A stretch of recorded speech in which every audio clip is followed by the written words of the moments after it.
आज की बारी है। आज कुछ नया हम लोग वेक्टर में करने वाले हैं और सबसे महत्वपूर्ण बात यह है कि आज मैं आपको एक ऐसे वेक्टर से मिलाना चाहता हूं जिस वेक्टर का नाम सुनकर, जिस वेक्टर की परिभाषा जानकर, जिसका इंट्रोडक्शन लेने के बाद आपको बिल्कुल अजीबोगरीब फीलिंग आएगा और आप खुद भी आश्चर्य में पड़ेंगे कि क्या था इसमें, एक राज छिपा हुआ। तो आज आइए सबसे पहले शुरू करते हैं आपके लिए हम इस लेक्चर में यूनिट वेक्टर की कहानी। ऐसे सुनने में तो ये बहुत ही आसान लगता है और आपको अपने लेवल से जब आप कभी इसको पढ़े भी होंगे तो इसकी गहराइयों पर आपने कभी एक अपना फीलिंग्स नहीं डाला होगा। पर आज जो मैं आपको इसके साथ कुछ कॉन्सेप्ट शेयर करने वाला हूं, आपको बहुत आनंद देगा, आप इंजॉय करेंगे इस कॉन्सेप्ट के साथ, क्योंकि यूनिट वेक्टर अपने आप में एक बिल्कुल महत्वपूर्ण कॉन्सेप्ट है वेक्टर के प्लेटफॉर्म पर। तो आइए यूनिट वेक्टर को सामान्य तरीके से अगर मैं जानना चाहूं और आपको एक और कनेक्टिविटी में देने वाला हूं कि ट्रू डायरेक्शन का यूनिट वेक्टर से क्या संबंध है, क्यों हमने स्पेसिफाइड डायरेक्शन की बात करी थी, जरा अपने दिमाग पर जोर दे करके देखिए। जो मैंने east west north south and इसके जो कॉम्बिनेशंस हैं, इसकी चर्चा मैंने बार बार करके दिया है आपको, और इसलिए मैं आज चाहता हूं कि आप इसको बहुत भली भांति बड़े ही आराम से समझें कि एक्चुअली वेक्टर का जो ट्रू डायरेक्शन है उसको रिप्रेजेंट करने के लिए हमारे मैथमेटिशियन ने, हमारे फिजिक्स के जानकार ने किस तरह से यूनिट वेक्टर का डेवलपमेंट किया और क्या होते हैं ये। आइए बात करते हैं इसके विषय में। तो आज सबसे जो इंटरेस्टिंग टॉपिक है वो है यूनिट वेक्टर की कहानी। यूं तो आपको पता ही है कि वेक्टर के टाइप्स पर अभी हमारी बात चल रही है, और कल हमने आपको parallel, anti parallel and equal unequal 4 तरह के वेक्टर्स से आपकी मुलाकात कराई थी। और वो जो चारों टाइप वेक्टर के थे, कितनी खूबसूरती से हमने आपके सामने रिप्रेजेंट किया। जब आप इसको देखेंगे, जब कॉन्सेप्ट को समझने की कोशिश करेंगे, तो आपको खुद आपको पता पड़ेगा कि क्या जबरदस्त लेक्चर चल रहा है एलन एकेडमी 24 पर, खास करके वेक्टर्स एंड स्केलर्स का। यूनिट वेक्टर शब्द, आप जब आप इस वर्ड को महसूस करो तो आप सबसे पहले ये देखो कि एक ऐसा वेक्टर, बिल्कुल सिंपल डेफिनेशन में कहीं परेशानी नहीं है, मैं साफ सीधी बात कह रहा हूं कि a vector whose magnitude is unity, whose magnitude is unity. एक वेक्टर है जिसका मैग्नीट्यूड अगर 1 के बराबर है, magnitude is unity called is, unity का मतलब होता है एक इकाई, यूनिटी कॉल्ड यूनिट वेक्टर। एकदम सिंपल सा डेफिनेशन है इसका, लेकिन क्या इतना कह देने से हमारा काम बन जाएगा? एक वेक्टर जिसका मैग्नीट्यूड 1 हो यूनिट वेक्टर कहलाता है, लेकिन आपको यह जानना चाहिए कि वेक्टर के मैग्नीट्यूड के 1 होने की बात हो रही है, पर अगर उसका मैग्नीट्यूड 1 है तो किस तरह से मैं उसको रिप्रेजेंट करूं, ये एक महत्वपूर्ण बात है। तो यूनिट वेक्टर को आपने ये देख लिया कि ये यूनिट मैग्नीट्यूड लेकर के चलता है। जानकारी के लिए मैं बताऊं कि यूनिट वेक्टर को जो इंप्लीमेंट देना चाहता हूं मैं, या दिया गया है, इसको मैंने अपने स्टैंडर्ड से, मैंने अपने तरीके से 2 टाइप में बांट लिया ताकि हमारे बच्चे यूनिट वेक्टर को सही तरीके से एब्जॉर्ब कर सके, उसको रियलाइज कर सके। तो मैंने क्या किया, इसे, ये मेरा अपना थॉट है आपको सिखाने का, एक मैंने जनरल यूनिट वेक्टर की का कॉन्सेप्ट लाया और एक लाया मैंने ऑर्थोगोनल यूनिट वेक्टर का।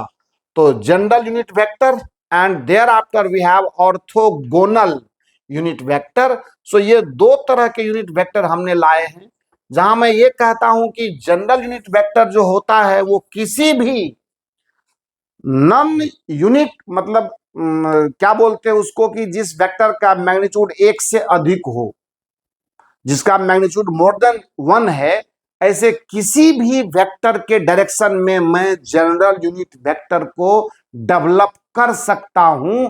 और सबसे ज्यादा मैं किसको कहूं कम, दोनों में अपने आप में दोनों ही महत्वपूर्ण है। तो अगर मैं बात करूं जनरल यूनिट वेक्टर की, तो सीधे आपको समझना है कि जनरल यूनिट वेक्टर को किसी भी वेक्टर के direction unit vector can be developed या defined, vector can be defined in the direction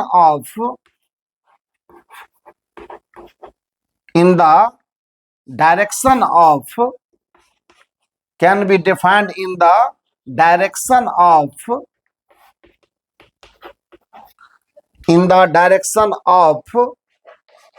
any vector। ये बहुत थोड़ा सा सही नहीं लग रहा। कैन बी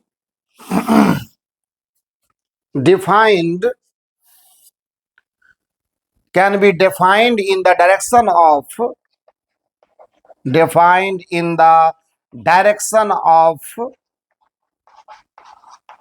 any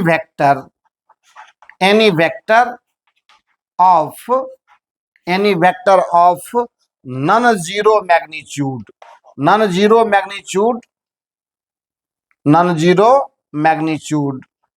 किसी भी नॉन जीरो मैग्नीट्यूड के वेक्टर में इसको डिजाइन हम लोग कर सकते हैं, कहीं कोई तकलीफ वाली बात नहीं है। जैसे मैं आपको बताऊं, सपोज कीजिए कि यह एक गिवन वेक्टर ए है, मान लेते हैं कि ये एक वेक्टर है, तो इसके पास क्या क्या है, इसके पास मैग्नीट्यूड भी है और इसके पास डायरेक्शन भी है, क्योंकि वेक्टर का तो ये टर्म कंडीशन है, उसी पर ये एग्जिस्ट करता है।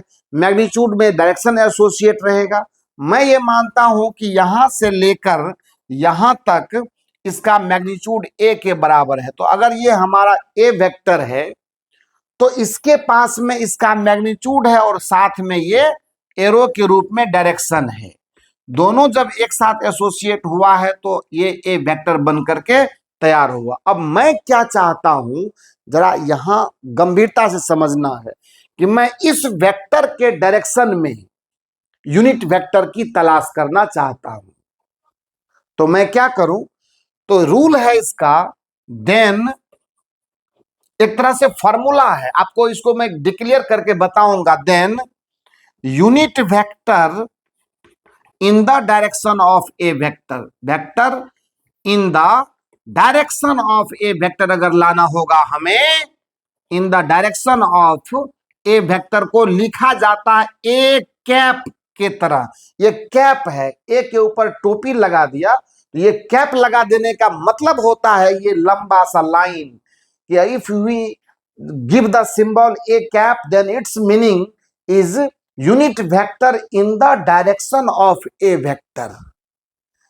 फॉर्मूला क्या है जानेंगे तो मजा आ जाएगा। A cap equal to A vector and divided by modulus of A vector. मैं इसको अच्छे से आपको समझाना चाहता हूं। जैसे ही हमने ए वेक्टर के ऊपर मॉडुलस लगाया, जैसे ही हमने ए वेक्टर के ऊपर क्या लगाया, मॉडुलस साइन लगाया। मॉडुलस साइन के विषय में अगर हमारे बच्चों को जानकारी नहीं है आज के डेट में, हालांकि होना चाहिए, तो मैं इधर बताता हूं आपको। Modulus sign always gives the absolute magnitude of any quantity. उसको साइन से कोई मतलब नहीं है। अगर मेरे पॉकेट में 100 का नोट है तो वो ये जानता है कि वो 100 का नोट है। अब वो नोट हमारी कमाई है या किसी से कर्ज लाया है मैंने, यानी पॉजिटिव है या नेगेटिव है, उससे उसको कोई लेना देना नहीं है। वो एब्सोल्यूट वैल्यू हमेशा बताता है, and that is modulus sign. इस पर डिटेल में मैथमेटिकल टूल्स में या ऐसे भी कभी आ जाएंगे, दिक्कत नहीं है, या कभी क्या अभी तुरंत आ जाते हैं। इसका जो मॉडुलस साइन का जो मैथमेटिकल डेफिनेशन है वो क्या है समझा जाए। यहां पर मॉड एक्स का वैल्यू होता है प्लस एक्स अगर एक्स ग्रेटर देन 0 हो। मॉड एक्स का वैल्यू होता है 0 अगर एक्स का वैल्यू 0 हो, और मॉड एक्स का वैल्यू होता है माइनस एक्स अगर एक्स क्या हो, नेगेटिव हो। यही मैथमेटिकल डेफिनेशन है मॉडुलस का। एग्जाम्पल से आप समझ सकते हैं कि अगर मान लेते हैं कि मेरे पास मॉड ऑफ 3 है, तो बाहर निकल करके ये +3 आएगा, क्योंकि ये कहता है कि अगर, गौर से सुनेंगे, क्योंकि इसमें अक्सर गलतियां होती है, बच्चे थोड़ा लाइटली इसको सुनते हैं तो इसको मजा नहीं आता है और हमेशा एक गलत एस्पेक्ट उसके दिमाग में बैठ जाता है। मॉडुलस साइन मैंने अगर एक्स पर लगाया, एक्स रियल नंबर है, तो उसका वैल्यू बोला कि प्लस एक्स बन करके आएगा तब जब एक्स अपने आप में पॉजिटिव नंबर हो। जैसे अगर +3 लिया मैंने तो 3 तो यहां पॉजिटिव है ना, तो मॉड से बाहर निकल करके ये +3 ही रहेगा। लेकिन मॉड एस का वैल्यू अगर मैं ये लिखूं कि मॉड -3 का वैल्यू बाहर आकर के ये भी +3 ही हो जाता है, तब यहां पर दिमाग चौंकता है कि आखिर यहां तो जो बात लिखी हुई है उसके हिसाब से प्लस तो प्लस है और माइनस तो यहां माइनस लिखा हुआ है। यहां थोड़ा समझना होगा हमको कि इसने क्या कहा, मॉडेक्स ने क्या कहा। मॉडेक्स ने कहा कि अगर मॉडुलस साइन के अंदर में नेगेटिव नंबर आता है, अगर जब x क्या हो -x हो, तो जैसे ही मॉड के अंदर में नेगेटिव नंबर आया तो क्या कह रहा है कि मॉड x का वैल्यू -x है तब जब x अपने आप में नेगेटिव हो। तो क्या होगा देखा जाए यहाँ पे, ये माइनस साइन ही मॉडुलस के डेफिनेशन से आया है और यही कारण है कि ये माइनस साइन पहले आप रख दीजिए और ब्रैकेट में ये कह रहा है कि इसके अंदर में नेगेटिव नंबर होगा तो माइनस साइन मैं अपना एक दूंगा। ये मॉडुलस ने अपना माइनस साइन दिया और ये x नेगेटिव है तो -3 अंदर लिया आपने और यही माइनस इंटू माइनस प्लस में कन्वर्ट होकर के इससे भी +3 बना देता है। और इसीलिए हम लोग कहते हैं किसी भी क्वांटिटी का जो एब्सोल्यूट मैग्नीट्यूड है, निरपेक्ष मान है, परिमाण उसके अंदर में है, वही उसका मॉडुलस कहलाता है। क्लियर हो गया। अब ये कह रहा है कि मैंने अगर ए वेक्टर के डायरेक्शन में यूनिट वेक्टर देखा है तो कैसे निकालेंगे, तो बोला वो वेक्टर डाल दो और उस वेक्टर में उसी के मैग्नीट्यूड से आप डिवाइड कर दो। तो वेक्टर का मैग्नीट्यूड और नीचे मैग्नीट्यूड से डिवाइड करेंगे वो तो इक्वल होके कट जाएगा, तो बचा क्या, ओनली डायरेक्शन बचा और मैग्नीट्यूड कितना बच गया, 1 के बराबर। बोलिए बचा कि नहीं बचा। अगर मेरे पास में वेक्टर है 5i टाइप का या 5 वेक्टर है और तो 5 वेक्टर में अगर मैं 5 से ही डिवाइड कर दूं तो 5 से 5 मैग्नीट्यूड तो कट जाएगा, साथ में ओनली क्या बचेगा, डायरेक्शन बचेगा। तो 5 में अगर 5 से डिवाइड करोगे तो रिजल्ट क्या मिलेगा, 1 मिलेगा। 4 में 4 से भागा 1, 2 में 2 से भागा 1। माइनस का तो कोई गुंजाइश है नहीं क्योंकि मैग्नीट्यूड का मामला चल रहा। तो यहां से उसके मैग्नीट्यूड में आप डिवाइड कर देते हैं तो ये आपको यूनिट वेक्टर देता है किसी भी वेक्टर की डायरेक्शन में। किसी भी वेक्टर के डायरेक्शन में यूनिट वेक्टर को खोजना, ये इस फॉर्मूला से आता है कि ए वेक्टर के डायरेक्शन में अगर मैं चाहता हूं यूनिट वेक्टर तो सीधा है ए वेक्टर लीजिए और उसमें उसी के मैग्नीट्यूड से डिवाइड कीजिए। आपको आर कैप चाहिए तो आपको r vector and divided by modulus of r vector. यही कहानी है unit vector in the direction of given vector. तो इसको हम लोग बड़े अच्छे से समझ लिए। बड़ा सुंदर आपका ये लेक्चर अभी चल रहा है और बड़ा बढ़िया बेसिक चीजों की चर्चा की जा रही है। और अब आगे चलते हैं यहाँ से। जब हमने जनरल यूनिट वेक्टर को देख लिया तो जरा इस पर बात करते हैं। आइए, बड़ा महत्वपूर्ण, बड़ी इंपॉर्टेंट है, इसको आप पॉज करके थोड़ा देख लें इसको। और देखने के बाद जब इसको आप समझ लेते हैं तो मुझे बड़ी खुशी लगती है कि हमारे मेहनत ने रंग लाया और हमारे बच्चों ने इसको समझने में सफलता पाई। अब यहां से शुरू करते हैं अब नई कहानी।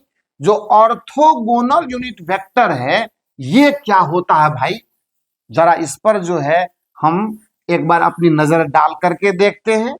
तो देखते हैं ऑर्थोगोनल यूनिट वेक्टर की कहानी। ऑर्थोगोनल का मतलब होता है, इसको हिंदी में अगर आप जानना चाहें तो ये होता है परस्पर लंबवत, ऑर्थोगोनल यूनिट वेक्टर। और यही आपका दिमाग का ताला खोलेगा। ऑर्थोगोनल यूनिट वेक्टर का मतलब होता है कि ये आपस में तीनों ही वेक्टर जो होते हैं, एक तो यूनिट वेक्टर हैं ही हैं ये आपस में म्यूचुअली परपेंडिकुलर होते हैं। म्यूचुअली परपेंडिकुलर से मतलब परस्पर लंबवत। तो अगर इस डायरेक्शन में इसका स्पेशल नाम दिया है, आई वेक्टर है, ये जे वेक्टर है और ये क्या है, के वेक्टर है। आप देख सकते हैं ये 90 डिग्री पर है, ये भी 90 डिग्री पर है और ये भी 90 डिग्री पर है। तो ऑर्थोगोनल यूनिट वेक्टर एक special type of unit vectors हैं जिन्हें खास करके आई वेक्टर, जे वेक्टर और के वेक्टर से दिखाया जाता है। आप चाहें तो कह सकते हैं यहां ब्रैकेट में आई वेक्टर, कोमा जे वेक्टर और कोमा के वेक्टर, लेकिन इतना से आपका मन नहीं भरा होगा। ये तो मैंने अपने दिमाग से दिया ना, इसका इंपॉर्टेंस क्या है अब आपको समझाते हैं। एक्चुअली जिस वेक्टर रिप्रेजेंटेशन में हमने इधर के तरफ ये एक्स एक्सिस है, हम लोग तो कोऑर्डिनेट एक्सिस को जानते हैं बड़ी भली भांति, ये वाई एक्सिस है, ये एक्स डैश है और ये क्या है, वाई डैश है। एक्स एक्सिस के डायरेक्शन को हम लोग ईस्ट बोलते हैं, ये भी आपको पता होना चाहिए और पता है ही है। आज की डेट में अब हम लोग इतने भी ये नहीं रहे हैं। नॉर्थ ये होता है, ये वेस्ट कहलाता है और ये बच्चा साउथ कहलाता है। अब ये तीनों चारों दिशाओं की समुचित जानकारी आपके पास, और ये ट्रू डायरेक्शन है, अप एंड डाउन भी है, तो उसकी चर्चा हम लोग कर लेंगे, कोई बात नहीं है। पहले इसको समझ लेते हैं। जब वेक्टर का रिप्रेजेंटेशन लेने का टाइम आया, जब वेक्टर के रिप्रेजेंटेशन की बात हम लोगों ने करनी शुरू की, तो आपको पता है कि उसको ट्रू डायरेक्शन चाहिए। तो आप ऐसे समझ लीजिए कि ईस्ट के लिए हमारे मैथमेटिक्स ने आई का सिंबल यूज किया, नॉर्थ के लिए हमारे मैथमेटिक्स ने जे का सिंबल यूज किया, वेस्ट के लिए हमारे ये मैथमेटिक्स ने या हमारे फिजिक्स ने माइनस आई वेक्टर का यूज करना शुरू किया और इसके लिए माइनस जे वेक्टर का यूज करना शुरू किया। अब आपको ये पता पड़ गया होगा कि orthogonal unit vector on road नहीं मिलते हैं। जनरल यूनिट वेक्टर किसी भी वेक्टर के डायरेक्शन में आप जनरेट कर लो, वेक्टर ले लो, उसके मैग्नीट्यूड से डिवाइड कर दो, मिल गया उसको, आपको उस के दिशा में यूनिट वेक्टर। लेकिन ये जो है ना, बहुत ही कारगर चीज है, बहुत ही यूजफुल है, क्योंकि ये और कहीं नहीं पाए जाते। ये जो म्यूचुअली परपेंडिकुलर का कॉन्सेप्ट हमने आपको बताया, तो अगर 2 डायमेंशन में जाते हैं, ओनली एक्स और वाई एक्सिस लेते हैं, आप देखो ना, इसमें के को इन्वॉल्व हमने नहीं किया है। अगर इसको के इन्वॉल्व करते हैं तो अप के डायरेक्शन में प्लस के और डाउन के डायरेक्शन में क्या होगा, आकाश को प्लस के से और पाताल की दिशा में माइनस के बैठेगा। तो आप कोऑर्डिनेट एक्सिस पर जाएंगे तो एक्स एक्सिस, वाई एक्सिस और जेड एक्सिस की कहानी वो मैं बिल्कुल लाइव लाऊंगा आपके सामने। जब मैं वेक्टर में उस प्लेटफॉर्म पर, उस स्टेज पर पहुंचूंगा ना, तो मैं सारा पूरा फ्रेम आपको दिखाऊंगा। उसके लिए आप चिंता अभी न करें, अभी आपको बहरहाल जो समझना है। अब आपको पहली बार ये तसल्ली हुआ होगा कि आई जे और माइनस आई माइनस के, सॉरी माइनस जे और के एंड माइनस के का इस्तेमाल क्यों और कहां होता है। तो ट्रू डायरेक्शन का जो है वो सिंबल यूज कर लिया हमारे मैथमेटिक्स और हमारे फिजिक्स ने। तो मैं अब ईस्ट नहीं बोलूंगा, मैं उसको आई बोलूंगा, है ना। इस डायरेक्शन के लिए आई यूनिट वेक्टर का इस्तेमाल किया गया, इसीलिए आपस में और कहीं नहीं, ये कोऑर्डिनेट एक्सिस को पकड़कर बैठा हुआ है। एंड कोऑर्डिनेट एक्सिस चूंकि आपस में म्यूचुअली परपेंडिकुलर होते हैं, आपस में लंबवत होते हैं, इसीलिए इन्हें ऑर्थोगोनल यूनिट वेक्टर का नाम दिया गया है। जाहिर सी बात है, इस पर ज्यादा दिमाग लगाना नहीं। बाकी जो रियल फैक्ट है वो मैंने आपको बता दिया, ये ईस्ट वेस्ट नॉर्थ साउथ के लिए यूज हो रहा है। और इस हिसाब से अगर आप आई वेक्टर का मॉडुलस साइन देखना चाहेंगे तो ये क्या होता है, 1 के बराबर। अगर आप जे वेक्टर का मॉडुलस साइन देखना चाहेंगे तो ये भी होगा 1 के बराबर, और अगर आप के का देखना चाहेंगे तो ये भी होगा 1 के बराबर। इतना ही नहीं, आप माइनस आई का भी यूनिट मॉडुलस लेंगे तो ये भी होगा 1 के बराबर, माइनस जे का भी मॉडुलस साइन लेंगे तो ये भी होगा 1 के बराबर, एंड माइनस के का लेंगे तो ये भी होगा 1 के बराबर। So vector with magnitude equal to 1, और ये कहला गए unit vector. So orthogonal unit vector and general unit vector की कहानी और इसका इंप्लीमेंट जब आप जानेंगे तो और ज्यादा मजा आने वाला है। बहुत खूबसूरत इंप्लीमेंट है इसका, बस थोड़ा वेट एंड वॉच की स्थिति है। अभी हम लोग डेफिनेशन सेक्टर से चल रहे हैं, तो थोड़ा इसको क्लियरिफाई कर ले और उसके बाद जब आगे की बात होगी तो बखूबी करेंगे। तो इस प्रकार से यूनिट वेक्टर की कहानी हम लोगों ने बहुत खूबसूरत तरीके से आपके सामने देखा रखा। और आइए अब थोड़ा सा बात कर लेते हैं हम लोग, है ना, कुछ और नए वेक्टर की कहानी कह लेते हैं। चलिए, आज भी ये चलेगा, मे भी एक लेक्चर और इस पर हम लोग लेंगे, पोलर वेक्टर, एक्सियल वेक्टर, ये सब तमाम चीजें आने वाले हैं, तो उस पर हम लोग बात करेंगे। अब आइए बात करते हैं हम लोग कोलिनियर वेक्टर की। कोलिनियर वेक्टर से हमारा मतलब ये है कि कोलिनियर वेक्टर हम लोग ऐसे वेक्टर्स को कहते हैं जो एक ही लाइन के अलोंग एग्जिस्ट करते हो। कोलिनियर वेक्टर को हम लोग ऐसे वेक्टर्स के लिस्ट में रखते हैं, ये ग्रुप है। कोलिनियर वेक्टर कोई इकलौता वेक्टर नहीं होता है, समझ गए ना। और तब आपको फिर और बात करने वाले हैं पैरेलल वेक्टर, इक्वल वेक्टर के बीच के रिलेशन को, तभी देखा ही नहीं हम लोगों ने, वो भी देखेंगे, उसकी चिंता भी आप न करें कि all parallel vectors are not equal vectors but all equal vectors are parallel vectors also, ये देखेंगे। खैर आ रहा है समय। तो यहाँ कोलिनियर वेक्टर की जो कहानी है ना, वो कोलिनियर वेक्टर की कहानी कुछ ऐसी है कि वे सभी वेक्टर्स कोलिनियर कहलाते हैं जो एक ही लाइन के अलोंग एग्जिस्ट करते हों। अब एक ही लाइन के अलोंग एग्जिस्ट करने का क्या मतलब है भाई? मैं लाइन की बात कर रहा हूं, मुझे डायरेक्शन से लेना देना नहीं है, क्योंकि ये नहीं कह रहा कि इसको प्रॉपर डायरेक्शन दीजिए, तब तो मामला गड़बड़ हो जाएगा। तो कोलिनियर वेक्टर के लिस्ट में हम लोग रखते हैं किसको किसको, जैसे मान लेते हैं एक वेक्टर, सपोज कीजिए ये ए बी हो गया। एक वेक्टर मान लेते हैं ऐसे, सपोज कीजिए कि ये सी डी टाइप का हो गया कुछ, है ना। और बड़ी बात ये कि मैं इसके, जैसे सपोज कीजिए कि मैंने एक दूसरा वेक्टर लिया इस तरह से, और इस वेक्टर को मैंने सी डी कहा, और ये एक्स का है और ये भी एक्स का है।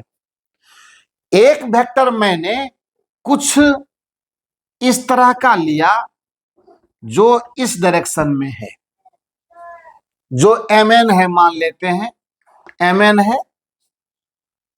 एक वेक्टर मैं ऐसा ले लेता हूं, सपोज कीजिए पी क्यू है। अब आपको इसका मान लेते हैं वाई मैग्नीट्यूड है, इसका सपोज कीजिए कि एक्स 0 है, तो इससे अंतर तो हो गया ना। अब अगर गौर से आप देखें तो मैं क्या क्या बोल सकता हूं, क्या ए बी वेक्टर और सी डी वेक्टर एक ही दिशा में है? बिल्कुल है।